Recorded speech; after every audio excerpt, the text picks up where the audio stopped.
This, good people, is the Xhuttle from SSUPD, Sunny Side Up Design.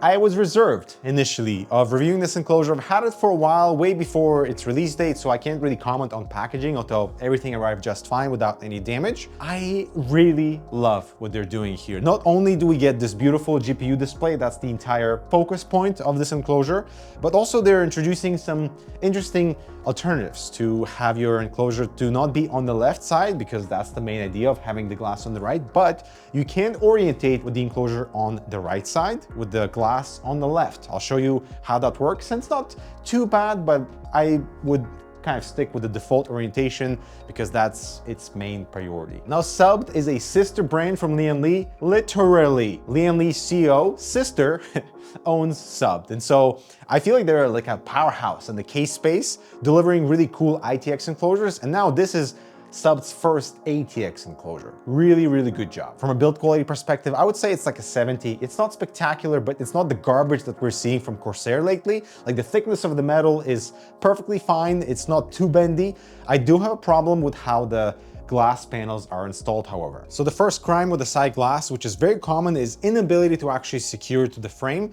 And we do have quite strong toolless pegs, which is nice. But for example, I hate how you need to align the bottom pegs to the frame, because I don't know why they made it to be so tiny. It's actually quite difficult to align them.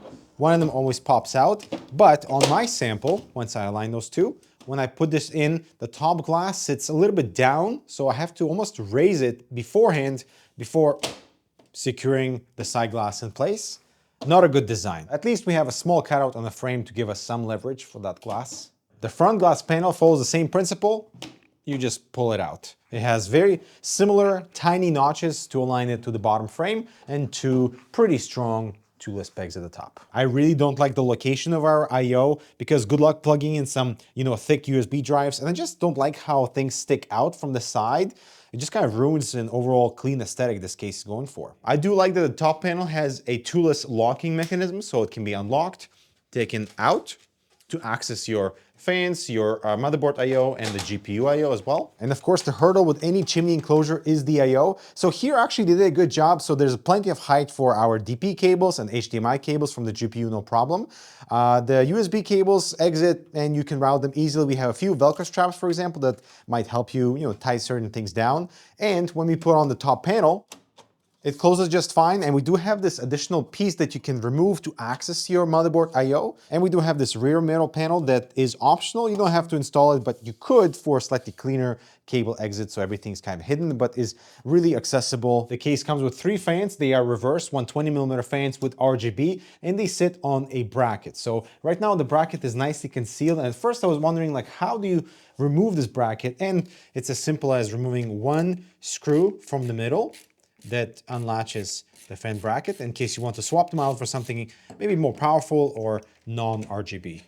But here's a rookie mistake. Why is there so much metal mesh underneath our main bottom intake? Way too much metal on here, plus we have a fine dust filter underneath that also adds some airflow resistance. So this is a really, really bad design. And actually, looking at the bottom, this to me feels like a complete afterthought, because look at how thin this dust filter is and how thin this whole opening is for our ventilation, because that is a traditional 120mm fan that sits right above there.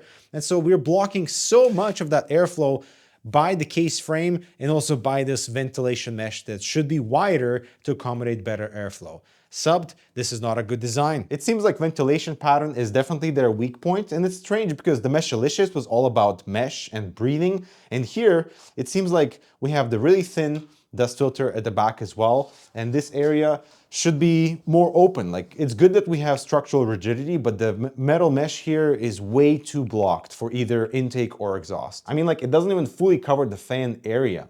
It's kind of a fail. And then we have this garbage filter for our rear side panel. I feel like these should go extinct. It's good that they're magnetic, but they don't do much in terms of airflow, and They're not that great for dust filtration either. Now, unfortunately, the cooling performance on the Xhuttle is pretty terrible, especially on the GPU side. This is the hottest result I have ever gotten on the GPU side, and that is partially because the fans are not that powerful. They're reverse fans, that we're losing performance that way, but also the blockage that is actually happening on the frame level is just really, really bad. Another big factor why we got such bad results is that many graphics cards with the downdraft coolers performed horribly in the upright position. You can check out my video here with the GPU orientation explained, where my 4080 saw a 14-degree difference increase in the upright position versus the classic horizontal, which is absolutely insane. So definitely take that into account with the Xhuttle enclosure. On the CPU side, it is not the worst, but it's still pretty hot, and adding 2 exhaust fans really helps on the CPU side. Like, we dropped 10 degrees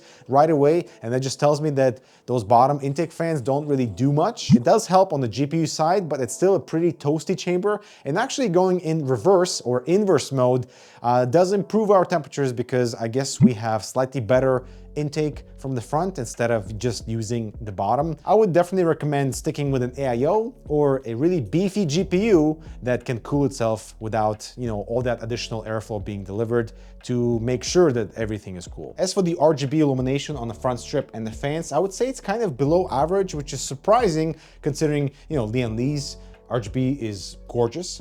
But here there are some positives. So first of all, we have the integrated controller, so you can go from motherboard illumination with the 5-volt adjustable header, and we have a switch that goes directly into integrated controller on the case, so you can cycle between different colors and effects, etc. But right now, for example, the green on the fans does not match the green on the front strip. And you can kind of see that here with the blues as well. This one's a bit more blue, that one's a bit more teal. So you can't really match the fans and the integrated case lighting perfectly well, which is a huge bummer. The purple looks fine. The pink one, again, does reveal the inconsistency between the two. There's a lot of spill on the interior, which is great. You don't need to add any more, but still, I was hoping for this to be perfect, and it isn't. It's also unfortunate that we have such massive diffusion on this front strip, yet you can see individual areas of those LEDs, and it's not exactly uniform. And because the fans are only illuminated from the center, there's that massive brightness difference between the actual blades and that hub. So in the end, they kind of look cheap, to be honest, and the fact they don't match the front in terms of color and exposure is a huge letdown. I have complimented Lian Li on their latest Lian Li 207 and reconfiguring the ATX layout for a slightly more compact frame, and I feel like what SSUPD has delivered is actually far superior, because it allows you to have this everything on display while having a fairly compact enclosure at the same time and really hiding the power supply at the back. So there's no particular size advantage with our Xhuttle enclosure versus something a bit more compact like a micro ATX enclosure from Montech, the Heritage Pro. And next to an actual mid-tower, this one's a bit more compact, the Lian Li 207. The Xhuttle enclosure still is slightly taller, but it's roughly the same width and length. And it's roughly the same size and volume as our Corsair Frame 4000D, but the main advantage of the Xhuttle enclosure is being able to display the enclosure on the left side of your monitor, because the glass is on the right. And for the interior, it's pretty unique because we haven't seen that many vertical chassis lately, aside from what Thermaltake is doing, but that's on a way bigger scale. So here we have uninterrupted visuals for our GPU. It's also fairly easy to install. We have this cutout over here. You can't necessarily put your screwdriver directly through it. You have to angle the screwdriver first and then get to the PCIe slots. It's a little bit difficult. I don't know why they had to do this. Could have made this cutout slightly bigger. We do have BTF motherboard support. The motherboard does sit inside the body, giving us a little bit of this protrusion for our cables, for example, if you're mounting any fans on this side, and the power supply sits right behind here, which is why this whole thing is slightly raised. But it does give you this like geographic shape on the interior, and it's not just complete flatness, which I really, really appreciate. So GPU support is definitely a strong suit. You're not gonna have any sagging graphics card because we have good support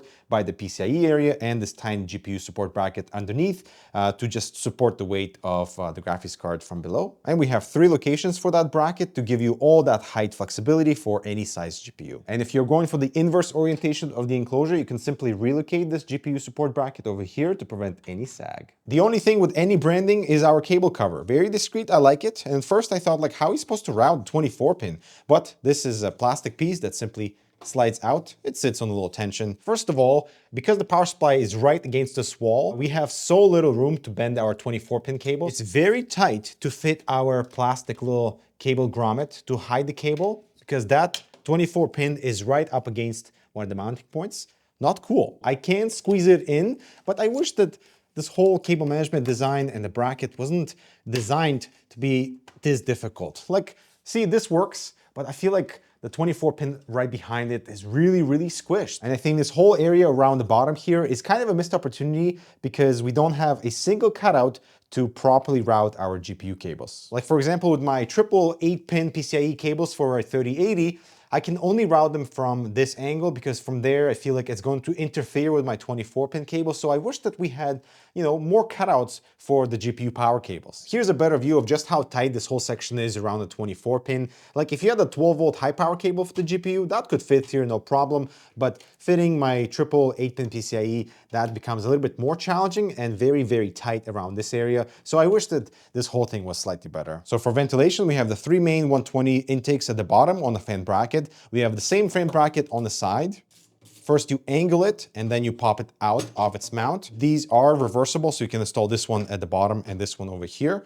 Very easy, and this will also support only 120s, so you can do a 360 radiator at the top with, on the side with the tubes facing the bottom. And we do have a visual cue with this arrow on the bracket to let you know which side is going to be facing you when you install this back. And notice we have 2 hooks because this bracket can be installed in 2 ways. Basically, the second position allows you to install this side bracket slightly higher, giving you a bit more clearance from the bottom bracket to install a radiator on the side without interfering with any potential cooling hardware at the bottom. It's brilliant. And this is the other orientation of the enclosure in inverse mode. I don't like this at all because everything is upside down and you don't get a particular airflow advantage here because normally you'd have, like, say, exhaust fans at the top. Here you cannot have that.